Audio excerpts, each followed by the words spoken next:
तर बीडच्या मांजरसुंबामध्ये ज्योती जाधवच्या नावे 9 एकर जमीन असल्याचा दावा सुरेश धसांनी केलाय। शेतकऱ्यांच्या जमिनीतील मुरुम उपसा करून स्वतःच्या जमिनीचा विकास केल्याचाही आरोप केलाय। तर शेतकऱ्यांकडून हा आरोप करण्यात आलाय। तक्रार करूनही अद्याप कारवाई नाही असं शेतकरी मुकेश रसाळ यांचं म्हणणं आहे।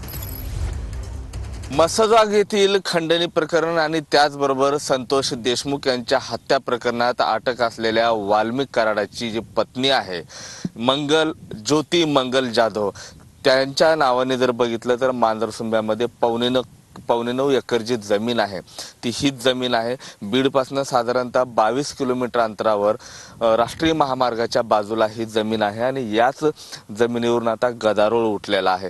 पावणे 9 एकर जमीन या ठिकाणी घेतलेली आहे आणि इथं सध्या डागडुजीचं काम देखील सुरू आहे। कुठलं तरी काहीतरी व्यवसाय टाकण्याचा त्यांचा हा प्रयत्न असावा असं या इथल्या कामावरती असं दिसून येतं।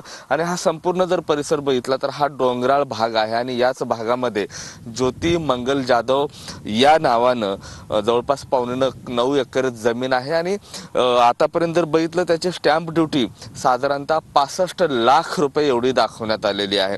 सध्या ज्योती मंगल जाधव ह्या वाल्मिक कराडाच्या दुसऱ्या पत्नी आहेत असं समोर येते आणि राज्यभरामध्ये अनेक ठिकाणी त्यांच्या नावानं अशाच पद्धतीने जे आहे प्रॉपर्ट्या ज्या आहेत आता उघड होत आहेत।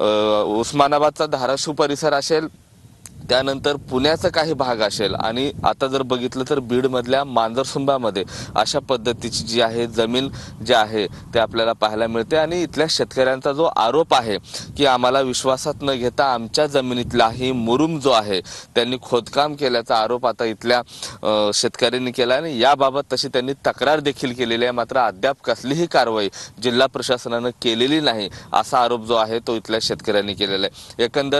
एकंदरीत बघता या जमिनीवरून पुन्हा एकदा वाल्मिक कराडांच्या अडचणीत मोठी वाढ जी आहे ते होण्याची शक्यता वर्तवण्यात येते। कॅमेरा पर्सन अमित आडेसह मी महेंद्र कुमार मुधोळकर, TV9 मराठी, मांजरसुंबा, बीड।